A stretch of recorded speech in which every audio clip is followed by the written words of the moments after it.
Assalamualaikum warahmatullahi wabarakatuh. Saya Dinda Yusafitri dari kelas 10-2. Di tugas biologi kali ini, saya akan menjelaskan tentang keanekaragaman hayati. Apa sih keanekaragaman hayati itu? Keanekaragaman hayati adalah keanekaragaman makhluk hidup, yaitu seperti manusia, hewan, tumbuhan, serangga, burung, dan mikroorganisme. Dengan adanya variasi dari gen, spesies, dan ekosistem pada suatu tempat atau lingkungan tertentu, Indonesia merupakan negara kepulauan beriklim tropis yang terletak di antara dua benua, yaitu Asia dan Australia, serta dua samudra, yaitu Samudra Pasifik dan Hindia, dengan posisi 6 derajat lintang utara sampai 11 derajat lintang selatan dan 95 derajat bujur timur sampai 141 derajat bujur timur. Secara biogeografis, bentang alam Indonesia membentuk bioregion yang dapat dipisahkan antara biogeografi flora dan fauna Asia dengan Australasia, sehingga terbentuklah garis Wallace dan garis biogeografi seperti garis Weber dan Lydekker. Posisi geografis tersebut menyebabkan Indonesia mempunyai keanekaragaman hayati yang sangat tinggi, bahkan mungkin lebih tinggi dibandingkan dengan Brazil apabila semua sumber daya hayati yang ada di laut dan darat sudah dijelajahi semua. Lalu selanjutnya ada tingkat keanekaragaman hayati. Secara umum, keanekaragaman hayati dibagi menjadi 3 tingkat, yaitu tingkat gen, tingkat individu atau spesies, dan tingkat ekosistem. Apa sih bedanya tingkat-tingkatan tersebut? Yang pertama ada keanekaragaman hayati tingkat genetik. Keanekaragaman tingkat ini merupakan variasi yang terdapat dalam satu spesies, baik dalam satu populasi ataupun di antara banyak populasi, atau varian gen yang terjadi dalam suatu jenis atau spesies makhluk hidup. Contohnya, tumbuhan, bunga tuliping, biru dan ungu. Hewan, kucing Birman, kucing American Shorthair, kucing Persia. Ini adalah contoh dari keanekaragaman hayati tingkat gen pada tumbuhan tulip.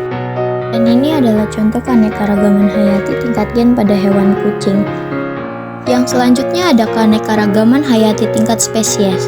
Keanekaragaman spesies mencakup seluruh spesies yang ditemukan di bumi, termasuk bakteri dan protista, serta spesies dari kingdom yang bersel banyak, yaitu tumbuhan, jamur, hewan yang bersel banyak atau multiseluler. Spesies bisa diartikan sebagai sekelompok individu yang menunjukkan beberapa karakteristik penting berbeda dari kelompok-kelompok lain, baik secara morfologi, fisiologi, dan biokimia. Contohnya seperti tumbuhan kencur, jahe, dan kunyit. Dari hewan sendiri yaitu singa, macan tutul, dan cetah. Di sini ada contoh keanekaragaman hayati tingkat spesies pada tumbuhan yaitu kencur, jahe, dan kunyit. Lalu yang selanjutnya ada contoh keanekaragaman hayati tingkat spesies pada hewan yaitu hewan singa, macan tutul, dan cetah. Lalu yang terakhir ada keanekaragaman hayati tingkat ekosistem. Keragaman hayati tingkat ekosistem adalah keanekaragaman habitat, komunitas biotik, dan proses ekologi di biosfer, daratan, ataupun lautan. Di dalam ekosistem tersebut, seluruh makhluk hidup akan melakukan hubungan timbal balik, baik antara makhluk hidup maupun makhluk hidup dengan lingkungannya atau komponen abiotiknya. Keanekaragaman hayati tingkat ekosistem pertama adalah ekosistem hutan hujan tropis. Ekosistem hutan hujan tropis ditumbuhi beragam pohon, liana, dan epifit. Hewan yang hidup di dalamnya misalnya kera. Yang kedua ada ekosistem savana atau sabana. Savana adalah padang rumput ekosistem yang ditandai dengan pohon-pohon yang cukup kecil atau banyak space di antaranya sehingga kanopi tidak menutup. Kanopi terbuka memungkinkan cahaya yang cukup untuk mencapai tanah dan mendukung lapisan herba terutama yang terdiri dari rumput. Lalu yang ketiga ada ekosistem padang rumput. Ekosistem padang rumput dikenal dengan nama yang berbeda-beda di setiap wilayah, seperti stepa di Eropa dan Asia, pampas di Amerika, veld di Afrika, dan down di Australia. Ekosistem padang rumput identik dengan lahan yang seluruhnya ditumbuhi oleh rumput atau herba sebagai vegetasi utama. Hal ini karena curah hujan yang turun di padang rumput tidak cukup untuk menumbuhkan pohon, yaitu sekitar 15-75 cm per tahun.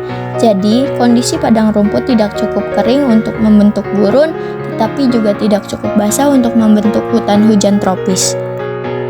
Lalu yang keempat ada ekosistem gurun. Ekosistem gurun memiliki perbedaan suhu mencolok antara siang dan malam, angin kencang, iklim panas, dan hujan yang sangat sedikit serta didominasi oleh kelompok tumbuhan xerofit seperti kaktus. Hewan yang dapat dijumpai adalah reptil dan mamalia kecil. Lalu yang kelima ada ekosistem hutan gugur. Hutan gugur adalah jenis hutan yang ditandai dengan pohon-pohon yang menggugurkan daunnya setiap tahun. Hutan gugur merujuk pada jenis hutan atau lanskap alam yang mengalami perubahan drastis dalam warna dan kondisi daun-daun pohonnya selama musim gugur. Hutan gugur bukan hanya menciptakan lanskap yang memukau secara visual tetapi juga memiliki nilai ekologis, seperti melindungi akar tanaman dan hewan yang hidup di bawah lapisan daun yang berguguran. Yang keenam ada ekosistem taiga. Ekosistem taiga adalah ekosistem yang sebagian besar tersusun atas pohon konifar berdaun bentuk jarum. Ekosistem ini dapat ditemukan di wilayah subarktik. Wilayah subarktik adalah wilayah di belahan bumi utara yang terletak di selatan lingkar Arktik. Ekosistem taiga terletak di antara ekosistem tundra di utara dan hutan beriklim sedang di selatan. Alaska, Kanada, negara-negara Skandinavia dengan Siberia memiliki ekosistem taiga. Lalu yang terakhir ada ekosistem tundra. Ekosistem tundra adalah daerah tanpa pohon yang ditemukan di kutub utara dan di puncak gunung. Biasanya ekosistem tundra memiliki karakteristik atau ciri iklim yang dingin dan berangin, namun curah hujannya sedikit. Uniknya, tanah tundra selalu tertutup salju hampir sepanjang tahun. Namun, di saat musim panas, di tanahnya akan muncul banyak semburan bunga liar. Lalu ada manfaat keanekaragaman hayati. Manfaat keanekaragaman hayati meliputi terjaganya ekosistem, sumber daya biologis, serta manfaat sosial. Di sini ada 10 keanekaragaman hayati yang saya ketahui, yaitu 1. Menjadi sumber pangan berbagai bahan makanan bagi manusia dan menjaga kesehatan tubuh. 2. Sumber sandang berasal dari keanekaragaman hayati baik dari hewan dan tumbuhan diolah menjadi sumber bahan baku pembuat sandang setelah proses pengolahan lebih lanjut. 3. Sumber papan sebab alam telah menyediakan produk kayu dari berbagai jenis pohon sebagai bahan baku membuat rumah atau tempat tinggal. 4. Menjaga keseimbangan ekosistem sehingga dapat memberi kesediaan air yang cukup, membentuk dan melindungi tanah, menyerap polusi, pemulihan lingkungan yang lebih cepat akibat dampak bencana alam.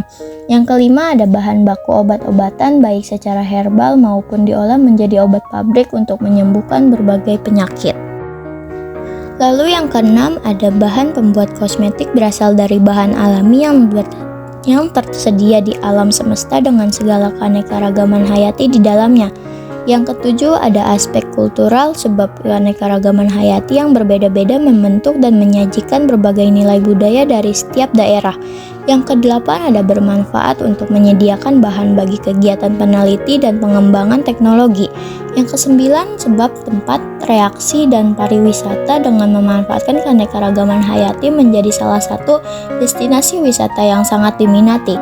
Yang terakhir ada menyediakan berbagai jenis tanaman hias dari keanekaragaman hayati di alam sekitar sekedar sebagai penghias rumah maupun komoditi dagang. Lalu yang berikutnya ada klasifikasi keanekaragaman hayati. Klasifikasi keanekaragaman hayati dibagi menjadi 3, yaitu sistem buatan, sistem alami, dan filogenetik. 1. Klasifikasi sistem buatan. Klasifikasi keanekaragaman hayati sistem buatan adalah sistem klasifikasi yang menggunakan satu atau dua ciri dari makhluk hidup tersebut. Sistem ini umumnya tersusun berdasarkan ciri atau sifat sesuai keinginan manusia atau sifat lain. Contohnya yaitu Aristoteles yang membagi makhluk hidup dalam dua kelompok berdasarkan klorofil dan kemampuan berpindah. Lalu yang kedua ada klasifikasi sistem alami. Sistem ini dibuat berdasarkan persamaan dan perbedaan morfologi. Contoh klasifikasi sistem alami yaitu hewan berkaki, bersayap, dan bersirip terbagi berdasarkan cara gerak. Hewan berbulu, berambut, dan bercangkang terbagi berdasarkan penutup tubuhnya. Biji berkeping 2 dan biji berkeping 1 terbagi berdasarkan tumbuhan yang memiliki biji. Lalu yang ketiga ada klasifikasi sistem filogenetik. Klasifikasi keanekaragaman hayati ini berdasarkan pada jauh dekatnya kekerabatan antara takson yang satu dengan lainnya. Dengan kata lain, sistem ini disusun berdasarkan pada persamaan fenotip atau sifat yang bisa diamati. Sistem filogenetik ini pernah dilakukan oleh ekolog bernama R.H. Whittaker. Lalu ada keanekaragaman hayati di Indonesia. Di dunia internasional, Indonesia dikenal sebagai negara yang sangat kaya keanekaragaman hayati. Berdasarkan informasi dari situs Lestari, sebuah proyek pengelolaan hutan secara berkesinambungan yang didukung USAID atau Unit States Agency for International Development, Indonesia menempati ranking yang tinggi untuk keanekaragaman. Contohnya, Indonesia menempati peringkat 1 untuk jumlah mamalia yang mencapai 515 spesies dan palma yang mencapai 400 spesies. Lalu peringkat ketiga untuk kategori reptil yang diperkirakan melebihi 600 spesies dan peringkat 4 untuk burung dengan 1519 spesies yang dikenal. Selain itu, Indonesia menempati peringkat 5 untuk kategori amfibi dengan 270 spesies yang bisa ditemukan di jamrut Khatulistiwa ini. Wah, keren banget ya. Kok bisa? Penyebab utama Indonesia memiliki keanekaragaman hayati yang tinggi adalah letak geografis wilayah Indonesia. Di sini bisa kalian lihat persebaran flora dan fauna Indonesia yang sangat beragam itu bisa dibagi menjadi 3 wilayah. Apa saja sih? 1. Wilayah barat atau zona asiatis yang membuat flora dan fauna asiatis seperti gajah Sumatera, Rafflesia arnoldi, dan harimau Jawa.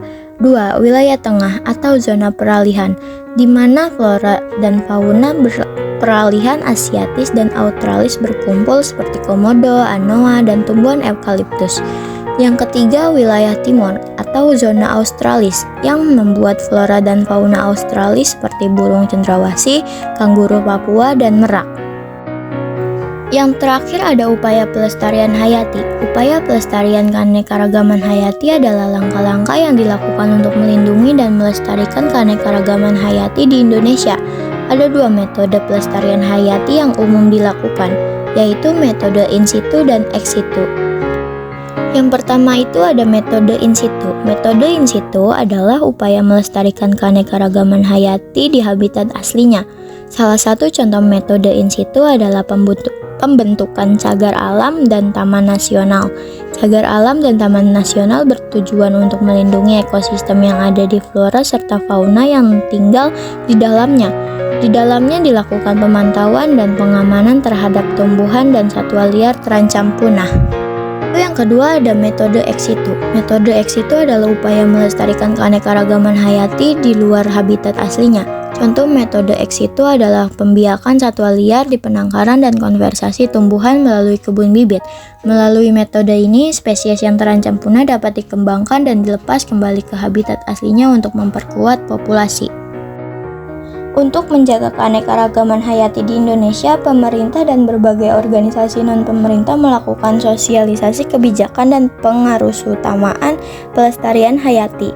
Keanekaragaman hayati di Indonesia juga diperlu perhatian dalam pembangunan keberlanjutan untuk menjaga keseimbangan ekosistem. Dengan demikian, keanekaragaman hayati dapat diterus hidup dan memberikan manfaat bagi generasi mendatang. Mungkin segitu dulu penjelasan keanekaragaman dari saya.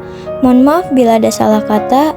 Saya Adinda Yusafitri pamit undur diri. Wassalamualaikum warahmatullahi wabarakatuh.